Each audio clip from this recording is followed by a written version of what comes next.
आपको बता दें 3 देशों के दौरे पर रवाना हुए प्रधानमंत्री मोदी। पीएम मोदी का कनाडा, साइप्रस और क्रोएशिया का दौरा 15 और 16 जून को साइप्रस दौरे पर रहेंगे पीएम। वहीं 16-17 जून तक पीएम मोदी कनाडा दौरे पर रहेंगे। कनाडा में G7 समिट में शामिल होंगे। 18 जून को क्रोएशिया की यात्रा करेंगे प्रधानमंत्री। पहली बार क्रोएशिया जाएंगे पीएम मोदी। सबसे बड़ी जानकारी सामने आ रही है। तो पीएम मोदी का ये 5 दिनों का दौरा है, 3 देशों की यात्रा है और G7 समिट में भी वो शामिल होंगे। तो पीएम मोदी का साइप्रस दौरा 20 साल बाद भारतीय पीएम की साइप्रस यात्रा ये हो रही है और आज शाम 4:55 पर साइप्रस पहुंचेंगे। तो रात 9 बजे बिजनेस लीडर्स से मुलाकात उनकी होनी है। रात 10 बजे राष्ट्रपति डिनर में शामिल होंगे पीएम मोदी। वहीं 16 जून को राष्ट्रपति क्रिस्टोडोलिडेस से द्विपक्षीय वार्ता भी की जाएगी। तो ये कार्यक्रम है। आज पीएम मोदी का साइप्रस दौरा है और 20 सालों के बाद ये यात्रा हो रही है। वहीं 16 जून को कनाडा पहुंचेंगे पीएम मोदी। कनाडा के पीएम मार्क कार्नी ने न्योता दिया है और G7 सम्मेलन में वो शामिल होंगे। वहीं कनाडा के कनानेस्किस में G7 सम्मेलन हो रहा है और ऊर्जा, AI, क्वांटम और प्रौद्योगिकी जैसे मुद्दों पर चर्चा की जाएगी। तो छठी बार पीएम मोदी G7 सम्मेलन में शामिल होंगे। तो ये पीएम मोदी का दौरा है। 18 जून को क्रोएशिया पहुंचेंगे पीएम। वहीं किसी भारतीय पीएम का ये पहला दौरा माना जा रहा है। क्रोएशिया के पीएम प्लेंकोविच के साथ उनकी वार्ता होनी है। क्रोएशिया के राष्ट्रपति ज़ेरान मिलोविच से भी मुलाकात होगी। तो भारत क्रोएशिया संबंधों को मजबूती इससे मिलेगी। तो पहली बार क्रोएशिया के दौरे पर कोई प्रधानमंत्री भारत से यहां पर पहुंचेगा। 18 जून को ये कार्यक्रम है और पीएम मोदी क्रोएशिया पहुंचेंगे 18 जून को और किसी भारतीय पीएम का ये पहला दौरा है। तो क्रोएशिया के पीएम प्लेंकोविच से उनकी मुलाकात होनी है। भारत और क्रोएशिया के संबंध किस तरह से रहेंगे आने वाले दिनों में और किस तरह से इन्हें मजबूत किया जाएगा, इस पर चर्चा की जा सकती है। और इसके साथ साथ व्यापार को लेकर यहाँ पर चर्चा की जा सकती है। तो किसी भारतीय पीएम का ये पहला दौरा माना जा रहा है। तो पीएम मोदी का क्रोएशिया दौरा भी इस दौरान रहेगा। पहली बार क्रोएशिया कोई भारत का पीएम जा रहा है। भारत क्रोएशिया के संबंधों को किस तरह से मजबूत किया जाएगा और किस तरह से व्यापारिक संबंध और प्रगाढ़ किए जा सकते हैं, इसके अलावा अन्य क्षेत्रों में किस तरह से दोनों देश भागीदारी कर सकते हैं, ये तमाम मुद्दे जिनको चर्चा में लिया जाएगा, इन पर बातचीत की जाएगी। तो फिलहाल साइप्रस पहुंचेंगे पीएम मोदी आज शाम 4:55 पर। रात 9 बजे बिजनेस लीडर से उनकी मुलाकात होनी है। और ज्यादा जानकारी की बात करेंगे हमारे सहयोगी प्रशांत शर्मा से। न्यूज रूम में वो मौजूद हैं। प्रशांत, प्रधानमंत्री मोदी का 3 देशों का ये दौरा है, 5 दिनों का उनका दौरा, और क्या जानकारी इसको लेकर?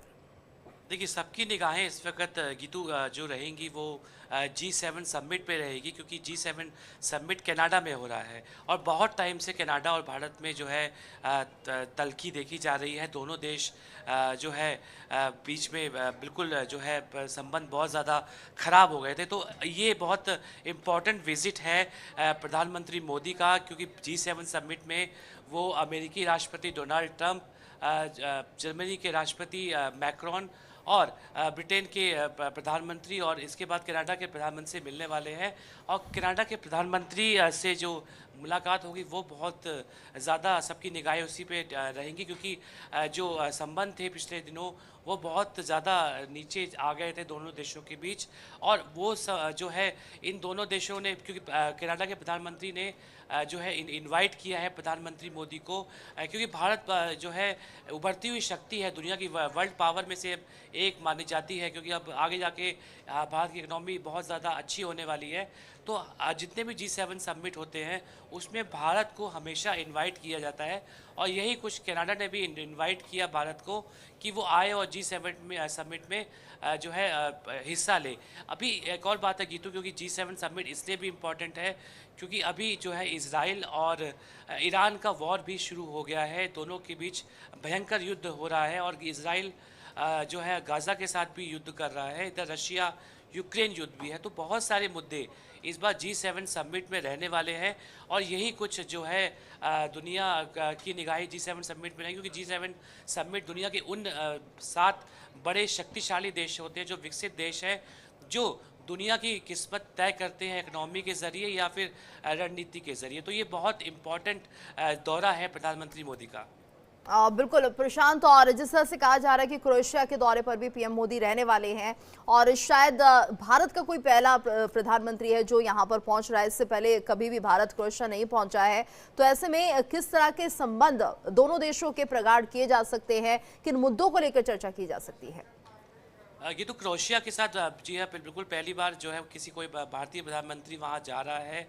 और जो है इस जो दोनों देशों के बीच संबंध की बात करें तो जो व्यापार से लेकर जो अन्य बड़े मुद्दे होते हैं, चाहे वो संस्कृति को लेके हो या फिर अन्य मुद्दे हो, उन सब पे जो है चर्चा बिल्कुल संभव है। क्योंकि पहला दौरा है किसी भारतीय प्रधानमंत्री का, तो सबकी निगाहें जो है इस दौरे पे भी रहेंगी कि क्या बड़े जो है सौदे इस पे किए जाएंगे जिसमें दोनों देशों का फ़ायदा होगा।